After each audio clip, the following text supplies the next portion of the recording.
नमस्कार दोस्तों, कैसे हैं आप सभी। स्वागत है आपका हमारे चैनल सक्सेस सीएससी में। और आज हम लोग पढ़ने वाले हैं संविधान की अनुसूचियाँ।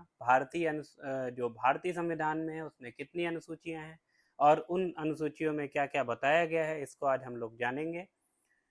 तो शुरू करते हैं आज हम अपनी अनुसूचियों की क्लास।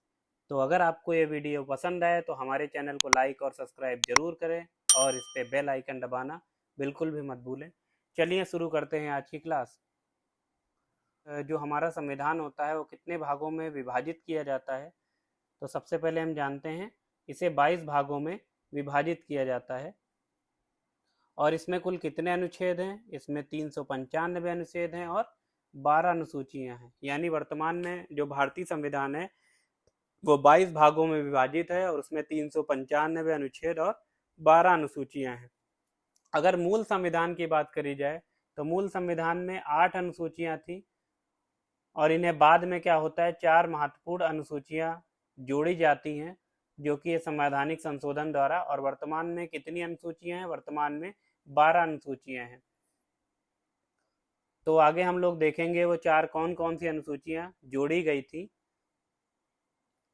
तो अभी हम लोग आगे अपना शुरू करते हैं। सबसे पहले शुरू करते हैं पहली अनुसूची के।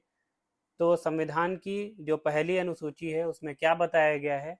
उसमें भारतीय संघों और राज्यों के संघ शासित प्रदेशों के नाम और उनके क्षेत्र के बारे में उल्लेख किया गया है। तो ये कहाँ बताया गया है? अनुच्छेद 1 में हम क्या देखते हैं, ये बताया गया है भारत राज्यों का संघ होगा, India shall be a union of states. इसमें जो राज्य हैं, जैसे आप देखते हो वर्तमान में 28 राज्य और 8 केंद्र शासित प्रदेश हैं। तो इसके बारे में जो उल्लेख किया गया है वो अनुच्छेद 1 में किया गया है। और अनुच्छेद 4 में ये चीज बताया गया है, पहली अनुसूची और चौथी अनुसूची में जो संशोधन किया जाता है उसके जो प्रावधान होंगे वो जो है संविधान संशोधन नहीं माना जाएगा। ये चीज जो है चौथी अनुच्छेद में बताया गया है। आगे देखते हैं हमारी अनुसूची 2। तो अनुसूची 2 में क्या बताया गया है? ये जो भारत में विभिन्न अधिकारी होते हैं, राष्ट्रीय अध्यक्ष हैं, उपसभापति जैसे राष्ट्रपति, राज्यपाल, इनके जो वेतन भत्ते और पेंशन है, इसके विशेषाधिकारों के बारे में उल्लेख जो किया गया है वो किया गया है दूसरी अनुसूची में। यानी जो हमारे जो भी अधिकारी गण हैं या भी जो संसद के सदस्य हैं, राष्ट्रपति हैं या फिर न्यायपालिका है, इनके वेतन भत्ते और पेंशन और विशेषाधिकारियों के बारे में उल्लेख कहाँ किया गया है? अनुसूची 2 में किया गया है। तो इसमें कौन कौन से लोग शामिल हैं उनको भी जान लेते हैं। इसमें भारत के राष्ट्रपति हो गए, राज्यों के राज्यपाल, लोकसभा के अध्यक्ष और उपाध्यक्ष हैं, राज्यसभा के सभापति और उपसभापति हैं, राज्य विधानसभाओं के अध्यक्ष और उपाध्यक्ष होते हैं, और इसी तरह विधान परिषद जहां पर अवस्थित उसके सभापति और उपसभापति भी शामिल होते हैं। सर्वोच्च न्यायालय और उच्च न्यायालय के न्यायाधीश और भारत के नियंत्रक महालेखा परीक्षक। जैसे आप जानते हो जो आर्टिकल 59 में है उसमें ये चीज बताया गया है, जो राष्ट्रपति होता है उसके पद संबंधी जो शर्तें होती हैं उसको आर्टिकल 59 में बताया गया है। इसी तरह जो 65 आर्टिकल है, जब राष्ट्रपति किसी कारण से अनुपस्थित होता है तो उस समय उसका पदभार कौन ग्रहण करता है? उस समय उसका पदभार ग्रहण करते हैं भारत के उपराष्ट्रपति। तो उसके संबंध में प्रावधान आर्टिकल 65 में बताया गया है। आर्टिकल 75 में जो हमारे मंत्री होते हैं उनके संबंध में जो विभिन्न जो प्रावधान दिए गए हैं, उपबंध दिए गए हैं, आर्टिकल 75 में बताए गए हैं। आर्टिकल 97 में जो संसद के सभापति, उपसभापति, ये जो लोग होते हैं इनके जो वेतन भत्ते इत्यादि के बारे में, जो पेंशन के बारे में 97 में बताया गया है। इसी प्रकार आर्टिकल जो 125 है, इसमें जो सुप्रीम कोर्ट होता है उसके जो सदस्य हैं, जो न्यायाधीश हैं, इनके वेतन भत्ते आदि के बारे में जो उल्लेख किया गया है आर्टिकल 125 में है। और इसके आगे देखते हैं आर्टिकल 148 में भारत के महालेखक नियंत्रक यानी ऑडिटर जनरल ऑफ इंडिया के बारे में, वेतन भत्ते इत्यादि के बारे में बताया गया है। आर्टिकल 158 में राज्यपाल के वेतन भत्ते या फिर उनके पद संबंधी जो पात्रता होती है उसके बारे में बताया गया है कि उनको कितना वेतन भत्ता दिया जाएगा, इस संबंध में उल्लेख किया गया है। इसी तरह आर्टिकल 164 की बात करी जाए, इसमें जो विभिन्न जो राज्य विधानमंडल के जो भी सदस्य होते हैं उनके बारे में बताया गया है। 168 में जो विधानमंडल में उपसभापति, सभापति, अध्यक्ष इत्यादि के बारे में उल्लेख किया गया है।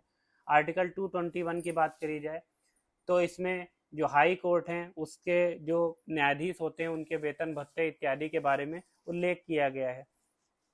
हम तीसरी अनुसूची देखते हैं। तीसरी अनुसूची में देखा जाए तो इसमें क्या प्रावधान किया गया है, इसमें शपथ संबंधी प्रावधान दिया गया है। जो विभिन्न संसद सदस्य या जो अधिकारी होते हैं जो शपथ लेते हैं अपने पद ग्रहण करते समय, उसका प्रावधान तीसरी अनुसूची में दिया गया है। जैसे इसमें कौन कौन लोग शामिल होते हैं, केंद्र के मंत्री हो गए, राज्य के मंत्री हो गए, संसद के जो सदस्य होते हैं उनकी बात करी जाए, राज्य विधानमंडल के सदस्य हो गए, और सर्वोच्च न्यायालय के न्यायाधीश और उच्च न्यायालय के न्यायाधीश और भारत के महालेखा नियंत्रक परीक्षक जो होते हैं उनकी जो शपथ होती है उसका उल्लेख किया गया है तीसरी अनुसूची में। इसी प्रकार जो हम पहले डिस्कस कर चुके हैं, आर्टिकल 75 में मंत्रियों के संबंधी जो उपबंध होते हैं, शपथ का उपबंध हो या फिर उनके पेंशन इत्यादि के जो उपबंध होते हैं, वो जो है 75 में बताया गया है।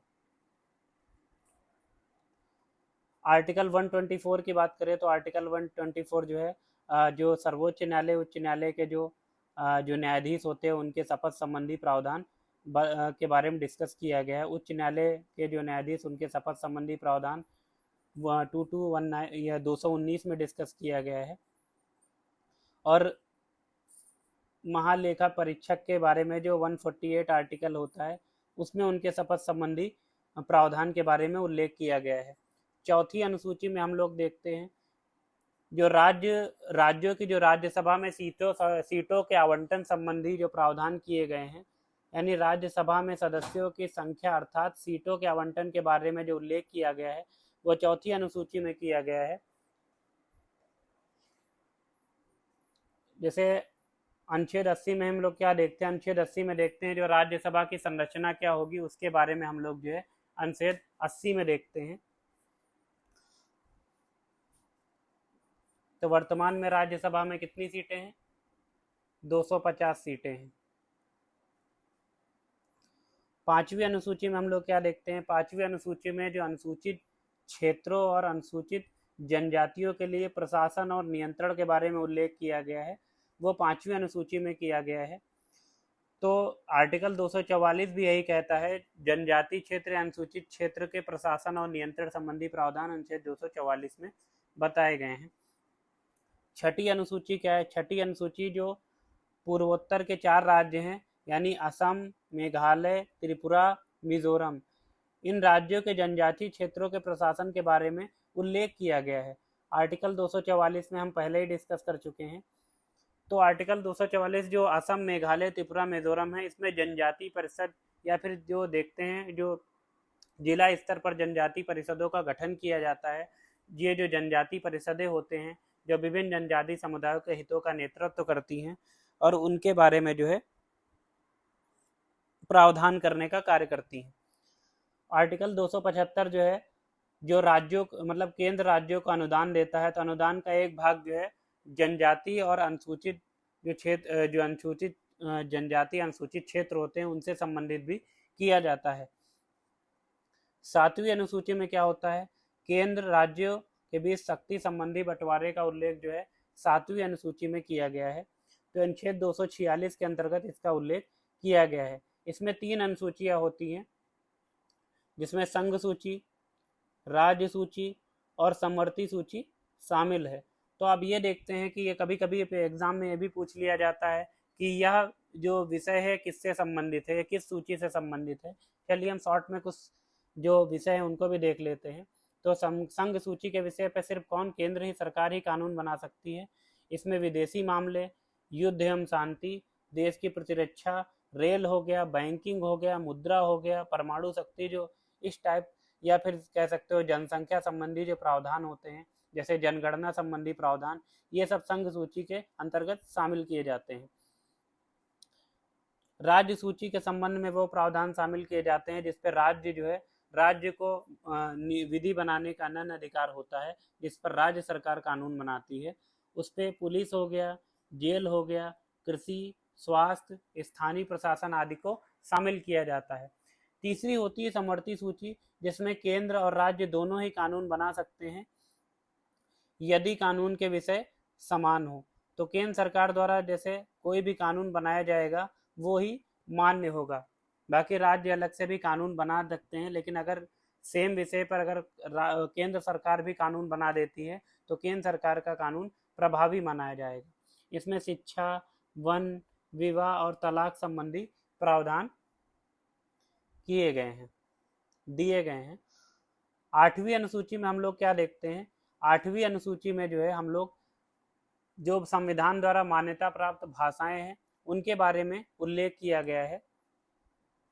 तो अगर मूल रूप से देखा जाए तो 8वीं अनुसूची में 14 भाषाओं को संविधान में जगह दी गई थी, जिसमें असमिया, बंगला, गुजराती, हिंदी, कन्नड़, कश्मीरी, मलयालम, मराठी, उड़िया, पंजाबी, संस्कृत, तमिल, तेलुगु और उर्दू शामिल हैं। लेकिन 21वें संविधान संशोधन द्वारा 1967 में सिंधी को 15वीं भाषा के रूप में शामिल किया गया। आगे 71वें संविधान संशोधन अधिनियम 1992 में कोंकणी, मणिपुर और नेपाली को 16वीं, 17वीं, 18वीं भाषा के रूप में शामिल किया गया। 92वें संविधान संशोधन अधिनियम 2003 के द्वारा मैथिली, सांथाली, डोगरी, बोडो को यानी कि 22 भाषाओं को जो है 8वीं अनुसूची में शामिल किया जा चुका है। देखते हैं अनुच्छेद जो 344 ये क्या कहता है। यह राज्य भाषा के संबंध में आयोग व संसद की समिति के बारे में बात करता है। अनुच्छेद 351 हिंदी भाषा के विकास के लिए निर्देश देता है। तो हम लोग देखते हैं नवीं अनुसूची। तो नवीं अनुसूची में भूमि सुधार और जमींदारी प्रथा के उन्मूलन के संबंधित प्रावधान कहाँ किए गए हैं, नवीं अनुसूची में। आप जानते हैं भारतीय संविधान का प्रथम संशोधन 1951 में किया गया था और उसी के तहत जो है नवीं अनुसूची में यह प्रावधान नवीं अनुसूची को जोड़ा गया था। इसमें उन कानूनों को सम्मिलित किया जाता है जो न्यायिक समीक्षा में नहीं रहते हैं, लेकिन उच्चतम न्यायालय द्वारा एक निर्णय दिया जाता है जिसमें इस कानूनों को भी न्यायिक समीक्षा के अंतर्गत शामिल कर लिया जाता है। तो इसमें क्या होता है कि 2007 में IR कोहलो केस आता है। कोहेलो केस में जो है उसमें ये न्यायपालिका ये कहती है कि 24 अप्रैल 1973 के बाद के जितने भी केसेस आएंगे, अगर उसमें ऐसे कोई प्रावधान सम्मिलित होंगे जो मौलिक अधिकारों का उल्लंघन करते हो, जैसे आर्टिकल 13 में कहा गया है कि ऐसे कोई भी प्रावधान जो मौलिक अधिकारों का उल्लंघन करते हो उसे उस सीमा तक जो है प्रतिबंधित किया जाता है। तो 24 अप्रैल 1973 को क्या होता है, केशवानंद भारती केस आता है जिसमें मूल अधिकार का सिद्धांत दिया जाता है। तो इसी को आधार मानकर IR कोहलो केस में न्यायालय ये कहती है कि अगर संसद ऐसा कोई कानून बनाती है जो कि मौलिक अधिकार या फिर नागरिक अधिकारों का उल्लंघन करती हो तो उस पर जो है इसे न्यायिक समीक्षा के दायरे में लाया जा सकता है। अनुच्छेद 31 जो है इन्हीं कानून संबंधी उल्लेख करता है 31 का। 10वीं अनुसूची देखते हैं तो 10वीं अनुसूची दल बदल कानून के संबंधित है। तो इसमें क्या होता है कि संविधान के 52वें संविधान संशोधन अधिनियम के द्वारा क्या जाता है कि 1885 में इसे जोड़ा जाता है, जिसमें संसद के सदस्यों की निर्भरताएं क्या होती हैं उनका उल्लेख किया गया है। तो आर्टिकल 102 में संसद के सदस्यों का, आर्टिकल 191 में राज्य विधानमंडल के सदस्यों की निर्भरता संबंधी प्रावधान किए गए हैं। 11वीं अनुसूची है पंचायत से संबंधित है। तो 11वीं अनुसूची कब जोड़ी गई थी, 73वें संविधान संशोधन अधिनियम 1992 के द्वारा 11वीं अनुसूची जोड़ी जाती है, जिसमें पंचायत के उत्तरदायित्व, शक्तियां, पंचायत के क्या क्या उत्तरदायित्व हैं, क्या क्या शक्तियां हैं, प्राधिकार संबंधी नियमों और कानूनों के बारे में उल्लेख किया गया। अनुच्छेद 243 का जी से ही ये शक्तियां इन्हें प्राप्त होती हैं। तो इसमें जैसे प्राथमिक विद्यालय हो गए, जो गांव के जो पंचायत क्षेत्र में मेले होते हैं या पुलिया होती हैं या जल संबंधी, ये जो इस टाइप के प्रावधान हैं, टोटल 29 प्रावधानों को जो है, जो 29 विषय हैं वो पंचायतों को दिए गए हैं। किसके तहत, 11वीं अनुसूची के तहत। 12वीं अनुसूची क्या है? 12वीं अनुसूची के तहत जो है वही संविधान के संशोधन 74वें संविधान संशोधन अधिनियम 1992 के द्वारा 12वीं अनुसूची जोड़ी जाती है, जिसमें नगर पालिकों के उत्तरदायित्व, शक्तियां, प्राधिकार, नियमों संबंधी प्रावधान किए गए हैं। तो ये अनुच्छेद 243 के डब्ल्यू के अंतर्गत इसका प्रावधान किया गया है। तो अगर हम लोग देखें नगर पालिका संबंधी आर्टिकल कौन कौन से हैं, तो ये 243 पी से लेकर 243 जी तक के जो आर्टिकल हैं वो नगर पालिका से संबंधित हैं। यह संविधान के भाग 9 में ये सम्मिलित किया गया है और जो अनुसूची 12 है इसमें 18 विषय शामिल किए गए हैं। इसी तरह पंचायत में देखा जाए तो 243 से लेकर 243 ओ तक की जो आर्टिकल्स हैं उसमें पंचायत संबंधी प्रावधान किए गए हैं और इन्हें भाग 9 में शामिल किया गया है। तो ये थी संविधान की विभिन्न सारी अनुसूचियां। अगर आपको हमारा वीडियो पसंद आया हो तो इसे लाइक, सब्सक्राइब और शेयर जरूर करिएगा। Thank you.